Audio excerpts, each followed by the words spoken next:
Bildiyiniz kimi Qərbi Azərbaycanlıların yaşadıkları Dədə-Baba torpağıdır, indiki Ermənistan əraziləri və çox təəssüf olsun ki, mərhələli şəkildə və məqsədyönlü şəkildə Qərbi Azərbaycanlılar bu torpaqlardan deportasiya olunublar, qovulublar.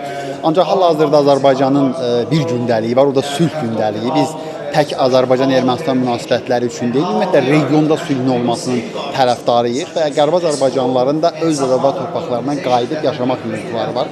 Cənab Prezidentin də sonuncu açıqlamasında, nitqində söylədiyi kimi biz Qərbi Azərbaycana tankla yox, öz avtomobillərimizlə qayıtmaq istəyirik və Cənab Prezident də qeyd etdi ki, Ermənistan vətəndaşları və Ermənistan siyasi rəhbərliyi qətiyyən Azərbaycanlıların öz Dədə-Baba torpaqlarına qayıdıb yaşamasından narahat olmamalıdırlar, qorxmamalıdırlar. Və həqiqətən də bugün onsuz da o torpaqlarda faktiki olaraq Ermənistan vətəndaşlarının sayı qat-qat azalıbdır və onsuz da bizim o kəndlərimizdə heç kim yaşamır. Yəni, xüsusilə də sərhəd boyu ərazilər demək olar ki, boşdur. Və Qərbi Azərbaycanlıların öz Dədə-Baba torpaqlarına qayıtması və yaşaması Sovet dövründə olduğu kimi indi də Ermənistanın əksinə güclənməsinə, inkişaf etməsinə bir töhfə verilir. Çünki gəlin etiraf edək ki, o ərazilərin bütün əsas aparıcı gücü məhz Azərbaycanlılar idi. Və o iqtisadiyyata çox böyük töhfə verirdi Azərbaycanlılar və xüsusilə də faktiki olaraq 88-ci il, 87-ci il hadisələri başlayana qədər də demək olar ki, ermənilər və Azərbaycanlılar normal şəkildə birlikdə yaşayırdılar. Və faktiki olaraq böyük bir ərazilər, hansı ki Göyçə gölü ətrafı, Zəngəzur ərazisi, Veydi Basar, Zəngi Basar, o ərazilərdə demək olar ki, böyük əksəriyyət əhali məhz Azərbaycanlılar idi. Ancaq buna baxmayaraq ermənilər də gəlib gedirdi və birlikdə orada həyat öz axarında davam edirdi. Bu baxımdan da mən düşünürəm ki, Azərbaycanlıların öz Dədə-Baba torpaqlarına qayıtması və yaşaması Ermənistan üçün və erməni xalqı üçün heç bir problem daşımayacaqdır. Əksinə bir daha qeyd edirəm ki, Ermənistanın inkişaf etməsi, Ermənistan-Azərbaycan münasibətlərinin daha da irəli aparılması və regionun sabitliyi üçün bu çox vacib bir addım olacaq. Ancaq açıq deyək ki, buna biraz zaman lazımdır. Çünki ilk növbədə sülh gündəliyi reallaşmalıdır.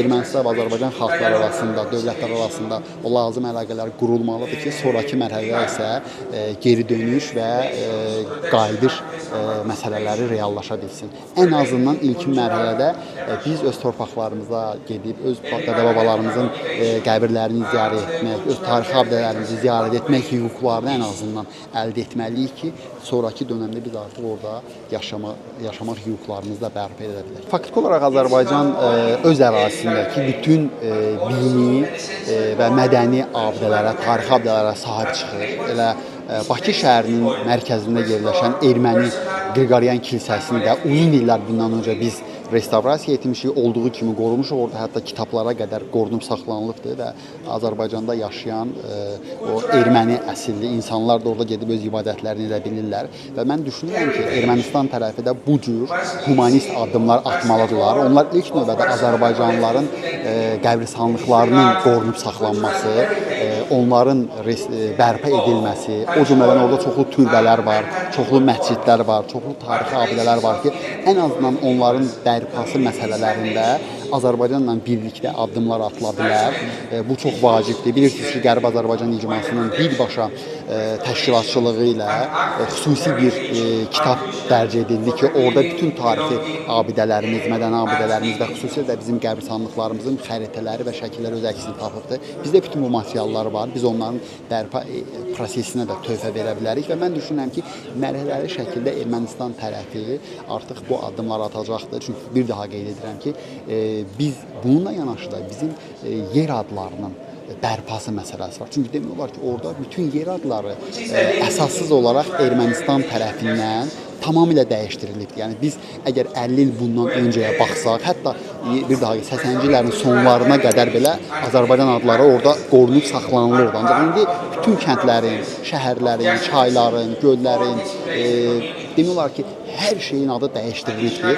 Bu baxımdan biz xəritələrə baxaraq oradakı yer adlarını mütləq bərpa məsələlərində mən düşünürəm ki, Ermənistanla danışa bilərik. Ən azından o Ermənistan tərəfdə anlasın ki, bizim tariximizi və bizim kimliyimizi onlar silə bilməzlər. Çünki əlimizdə kifayət qədər tutarlı faktlar var. Cənab Prezidentin də qeyd etdiyi kimi biz Göyçə gölü deməliyik və Ermənistan tərəfdə bu Göyçə gölü deməli. Çünki bütün xəritələrdə adı Göyçə gölü gedir. Hətta Sovet xəritələrində, Sovet ensiklopediyalarında belə Göyçə gölü adlanır. Sonradan onun adını dəyişdirib Seyvan edir. Yəni bu məsələlərə biz mütləq tək Azərbaycan daxilinə deyil, Azərbaycandan kənarda da beynəlxalq konfranslarda, beyin mərkəzlərində bu məsələlərə qaldırmalıyıq və çalışmalıyıq ki, onlar da bu məsələlərdə həmrəy olsunlar və Ermənistan tərəfinə təzyiq olunsun ki, onlar bu ədalətin bərpasına ən azından ilkin olaraq bir xırda da olsa bir humanist addım atsınlar, bəzi məsələlərdə reallıqları qəbul etsinlər. Mən düşünürəm, bunu biz başlada bilsək, davamı gələcəkdir.